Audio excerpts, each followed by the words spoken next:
अमेरिकी राष्ट्रपति Donald Trump के द्वारा पीएम नरेंद्र मोदी को लेकर हाल ही में की गई टिप्पणी ने दिल्ली के राजनयिक गलियारों में स्पष्ट असहजता पैदा की है। ट्रंप ने यह दावा किया है कि प्रधानमंत्री मोदी उनसे मिलने आए थे और उनसे अनुमति मांगते हुए कहा था, सर क्या मैं आपसे मिल सकता हूं? इस बयान ने भारत में राजनीतिक और कूटनीतिक हलकों को विचलित किया है। हालांकि भारत सरकार ने रणनीतिक रूप से इस पर कोई औपचारिक प्रतिक्रिया जारी नहीं करने का विकल्प चुना है।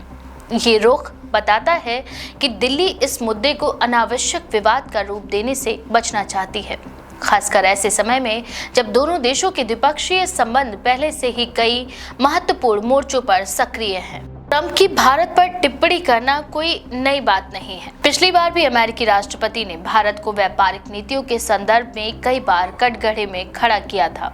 कभी उन्होंने टैरिफ को लेकर नाराजगी जताई तो कभी भारत को टैरिफ किंग कहा। इसके बावजूद भारतीय पक्ष ने हमेशा संयमित प्रतिक्रिया देते हुए सार्वजनिक विवाद से दूरी बनाए रखी। इस बार भी सरकार वही नीति अपनाती दिख रही है। विदेश मंत्रालय के सूत्रों के अनुसार राजनयिक प्रतिष्ठान ने सरकार को सलाह दी है कि ट्रंप के बयानों पर कोई भी सार्वजनिक प्रतिक्रिया देना न तो रणनीतिक रूप से उचित है और न ही आवश्यक। उनकी ये राय है कि ऐसी टिप्पणियां अक्सर चुनावी भाषणों, घरेलू राजनीति या ट्रंप की व्यक्तिगत शैली का हिस्सा होती हैं, जिन पर औपचारिक प्रतिक्रिया भारत अमेरिका संबंधों को अनावश्यक रूप से तनावपूर्ण बना सकती है। दिल्ली में हालांकि राजनीतिक दबाव बढ़ रहा है। कई विपक्षी दलों का ये मानना है कि ऐसा बयान भारत के प्रधानमंत्री के सम्मान को कम करके प्रस्तुत करता है और सरकार को इसे लेकर सार्वजनिक रूप से अपनी नाराजगी व्यक्त करनी चाहिए। कुछ नेता ये भी कह रहे हैं कि प्रधानमंत्री की छवि को लेकर किए गए ऐसे दावों पर चुप्पी साधना देश की राजनीतिक गरिमा के अनुकूल नहीं है। लेकिन सरकार का रुख इससे पूरा अलग है और वह इसे ट्रंप के व्यक्तिगत अंदाज का हिस्सा मानकर इससे दूरी बनाए रखना ही बेहतर समझ रही है। इससे ये भी स्पष्ट होता है कि सरकार दो स्तरों पर काम कर रही है, एक ओर घरेलू दबाव को संभालना और दूसरी ओर रणनीतिक साझेदारी को अनावश्यक विवाद से दूर रखना है। ट्रंप की टिप्पणी का दूसरा हिस्सा, जिसमें उन्होंने कहा कि वॉशिंगटन द्वारा लगाए गए टैरिफ से प्रधानमंत्री मोदी ज्यादा खुश नहीं हैं, उन्होंने भी चर्चा बढ़ा दी है। अमेरिकी प्रशासन ने रूसी तेल की भारत द्वारा की जा रही खरीद पर दबाव बढ़ाते हुए हाल ही में टैरिफ को 25% से बढ़ाकर 50% कर दिया है। ये कदम ऐसे समय में आया जब दोनों देश व्यापार और रक्षा सहयोग को लेकर कई तरह की वार्ताओं में जुड़े हुए हैं। ट्रंप का ये बयान कि मोदी इस नीति से नाखुश हैं, भारत में कई राजनीतिक अर्थ पैदा करता है। हालांकि अब तक भारत सरकार ने इस पर कोई भी सार्वजनिक टिप्पणी नहीं की है। सूत्र ये बताते हैं कि भारत और औपचारिक बयान देकर इस मुद्दे को और अधिक राजनयिक संवेदनशीलता का रूप नहीं देना चाहता। कूटनीति के विशेषज्ञों का मानना है कि भारत लंबे समय से अमेरिका के साथ अपने संबंधों को रणनीतिक साझेदारी के रूप में विकसित करने की कोशिश कर रहा है। पिछले एक दशक में रक्षा, व्यापार, तकनीक, ऊर्जा और क्षेत्रीय सुरक्षा जैसे मुद्दों पर दोनों ही देशों के बीच सहयोग काफी हद तक बढ़ा है। लेकिन इस साझेदारी में हमेशा ऐसे मोड़ आते रहे हैं जब अमेरिका नेतृत्व की सार्वजनिक टिप्पणियां विवाद पैदा करती हैं। ओबामा प्रशासन के समय भी अपाचे हेलीकॉप्टर सौदे और अन्य रक्षा सहयोग से जुड़े मुद्दों पर सार्वजनिक बयानों ने भारत में अनौपचारिक असहजता पैदा की थी।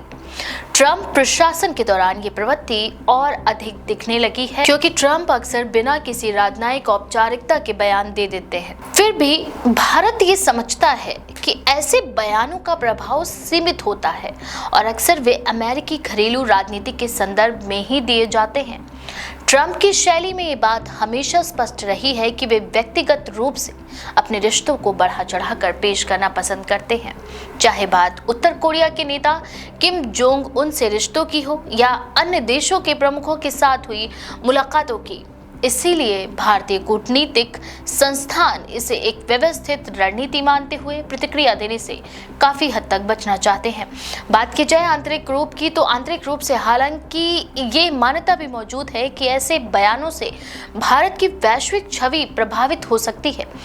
अगर दुनिया की सबसे बड़ी लोकतांत्रिक अर्थव्यवस्था के प्रधानमंत्री के बारे में इस तरह के दावे किए जाते हैं कि वे दूसरे देश के राष्ट्रपति से मिलने के लिए अनुमति मांगते हैं, तो ये भारत की राजनीतिक संप्रभुता को काफी हद तक कमजोर दर्शा सकता है। इसीलिए कुछ एक्सपर्ट्स का ये मानना है कि दिल्ली को कम से कम एक सौम्य लेकिन स्पष्ट प्रतिक्रिया देनी चाहिए थी।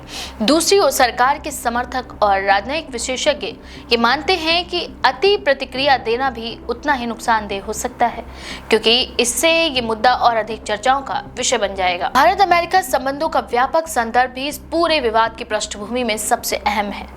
पिछले कुछ वर्षों में दोनों ही देशों के बीच रक्षा खरीद में बढ़ोतरी हुई है, तकनीकी साझेदारी बढ़ी है और इंडो पैसिफिक क्षेत्र में चीन के बढ़ते प्रभाव के खिलाफ एक साझा रणनीतिक समझ बन रही है। ऐसे समय में एक अनावश्यक विवाद दोनों ही पक्षों के हित में नहीं है।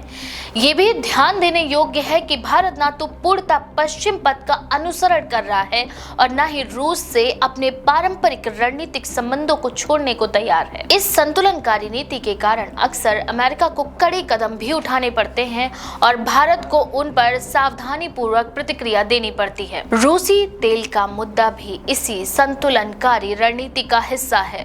भारत ने सार्वजनिक रूप से ये स्पष्ट किया है कि वह ऊर्जा सुरक्षा को सर्वोच्च प्राथमिकता देता है और रूस से सस्ता तेल खरीदना उनकी आर्थिक जरूरत का हिस्सा है। अमेरिका इसे भू राजनीतिक दृष्टिकोण से देखता है और चाहता है कि भारत रूस पर अपनी निर्भरता कम करे। ऐसे में ट्रंप के द्वारा भारत पर बढ़ा हुआ टैरिफ लगाना उस बड़े दबाव का हिस्सा माना जा रहा है। दिल्ली से समझते हुए भी सार्वजनिक बयानबाजी से बचना चाहती है, क्योंकि जल्दबाजी में दिए गए बयान भविष्य की वार्ताओं को जटिल बना सकते हैं। कूटनीतिक हलकों में ये भी चर्चाएं हैं कि आने वाले महीनों में अमेरिका और भारत दोनों ही कई जटिल मुद्दों से गुजरने वाले हैं। भारत अपनी ऊर्जा जरूरतों को लेकर रूस के साथ सहयोग बनाए रखेगा। वहीं अमेरिका चुनावी वर्ष में प्रवेश कर रहा है, जिसके चलते ट्रंप की बयानबाजी और तेज हो सकती है। ऐसे में दिल्ली की प्राथमिकता ये है कि वह अमेरिका के साथ अपने संबंधों को स्थिर रखे और किसी भी राजनीतिक बयान को चुनावी गर्जना के रूप में ही ले, न कि एक आधिकारिक नीति के संकेत के रूप में। ट्रंप की टिप्पणी पर भारत की चुप्पी को इस संदर्भ में समझा जा सकता है। ये चुप्पी ना तो कमजोरी है और ना ही सहमति। ये दरअसल कूटनीतिक परिपक्वता और रणनीतिक समझदारी से लिया गया निर्णय है। भारत ये दिखाना चाहता है कि वह किसी भी अनौपचारिक राजनीतिक बयान का जवाब उतनी ही गंभीरता से देगा जितनी गंभीरता उस बयान में मौजूद है, और इस मामले में दिल्ली का आकलन ये है कि इस बयान में उतनी गंभीरता नहीं है जो आधिकारिक प्रतिक्रिया को आवश्यक बना दे। तो इस पर आपका क्या कहना है? अपनी राय कमेंट में जरूर लिखें। ऐसी और भी लेटेस्ट अपडेट्स के लिए देखते रहें द पेज 19।